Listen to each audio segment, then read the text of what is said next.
Hello and welcome back to another interesting and very important lesson, loan underwriting. So basically what is loan underwriting? Loan underwriting is basically making sure whether the borrower is really eligible to afford a loan.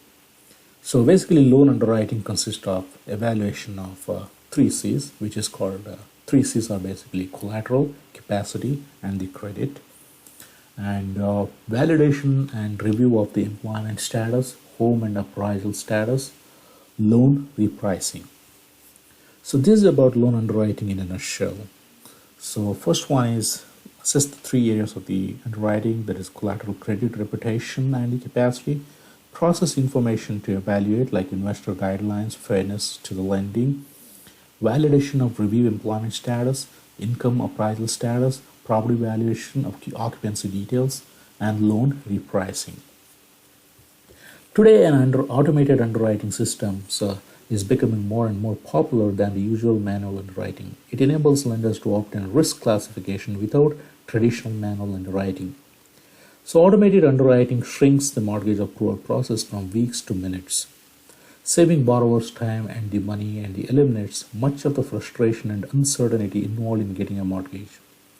The objectivity of the system also assures consumers that their applications will be evaluated fairly. The automated underwriting system also supports risk-based pricing of the loans. Risk-based pricing utilizes an individual borrower-specific information to produce a pricing of the loan, whereas in traditional pricing, the average performance of the loans with the similar characteristics are used to produce pricing for a loan. Desktop Underwriter DU and the Loan Prospector LP are the two such automated underwriting systems which are being made available by Fannie Mae and Freddie Mac respectively. So after careful analysis of the collateral and the borrower information, the lender determines whether the loan request will be approved or not. If you are turned down for the loan, you will probably have to pay the lender's processing cost, which may include but are not limited to application, appraisal, and credit report fees. The lender is required to explain in writing within 30 days of the decision the reasons for denying the credit. Alright, let's learn about what is evaluation of 3C.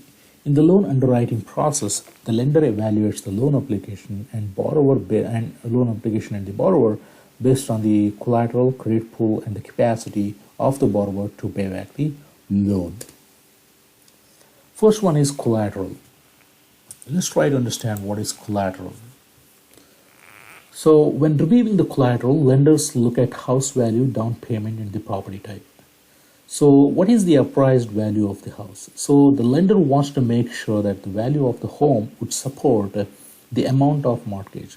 Usually the amount of the loan cannot be more than 95% of the appraised property value or 95% of the sale price of home, whichever is lesser.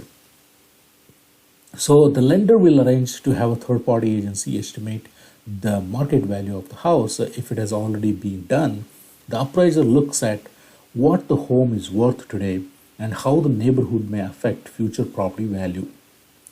Next thing is the down payment. Lenders usually expect a down payment of between 10 to 20% of the house price and pay the closing cost, often 3 to 6% of the loan amount, which is the closing cost. There are many special programs for the first-time home buyers and low to moderate income home buyers that allows a smaller down payment, as low as 3% or even no down payment in some cases.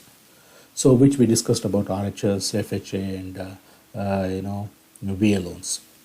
With the smaller down payment loans, however, the borrowers are required to carry private mortgage insurance. Lenders may also verify the origin of the down payment. Okay, and the next one is the capacity.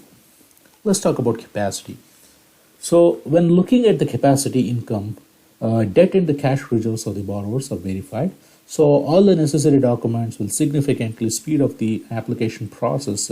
All of these things can help the lender understand how well a borrower can repay a mortgage loan.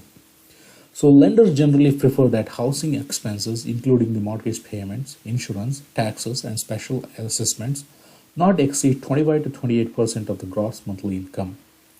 Other long-term debt like monthly payments extending more than 10 months added to the housing expenses should not exceed like 33 to 36% of the gross monthly income. Next thing is the credit reputation.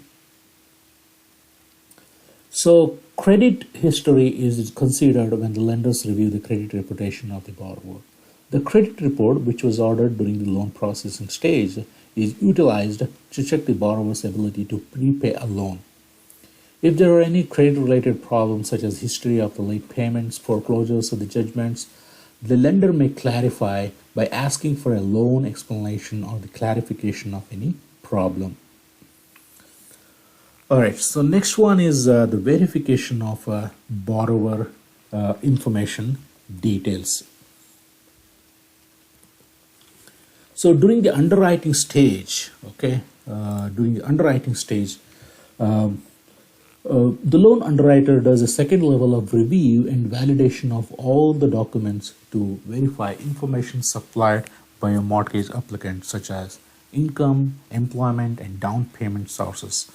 All the appraisal report of the financial property is verified to determine if its value is sufficient to serve as a collateral of the mortgage. All right, what is loan repricing?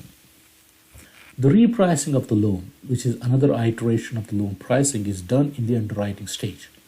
The process which is followed in this phase is essentially similar to the steps which are described in the loan pricing stage of the loan origination phase. The loan parameters will be checked against the guidelines provided by the private investors or the GSEs to arrive at various loan pricing scenarios. In case the loan scenarios generated in this page are significantly different to what were originally mentioned to the borrower, then these conditions need to be discussed again with the borrower, and if required, additional documents or the conditions need to be met by the borrower for the approval of the loan. If after the initial guideline check is done and the loan conforms to the Fannie Mae or the Freddie Mac guidelines, then the loan parameters need to be sent to the desktop underwriter or loan prospector, which are basically the automated underwriting systems for underwriting again, so that the loan can be ultimately sold to the agencies. This is all about loan underwriting. I hope you have enjoyed this session. I will see you in the next lesson. Thank you.